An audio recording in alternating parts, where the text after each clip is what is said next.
Глава Усть-Мая отчитался во всех населенных пунктах района о работе администрации за полгода.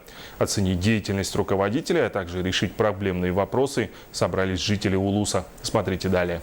В нескольких населенных пунктах Усть-Майского Улуса прошли отчеты главы района Юрия Боярского перед населением. В первую очередь руководители отделов администрации и предприятий района побывали в самых отдаленных и труднодоступных поселениях. В наслегах Кюбцы, Жанцы, поселок Ильдикан и Солнечный. Также отчет прошел в районном центре поселка Усть-Мая. Ежегодно проходят отчеты главы администрации района и аппарата администрации ежегодно.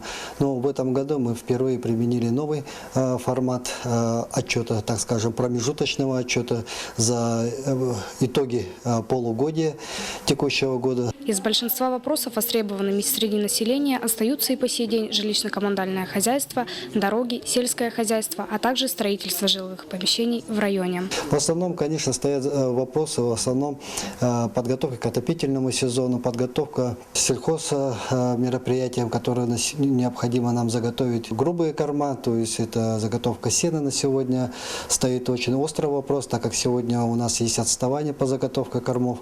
Но все равно сегодня мы стараемся эти все работы отслеживать, анализировать. Сегодня в районе у нас созданы 2 мобильные бригады по сенокошению. Сегодня на участке Чапанда и село Кюбцы. Население сможет оценить работу не только главы района, но и в целом руководящих структур, которые также непосредственно играют роль в жизнедеятельности Усть-Майского района.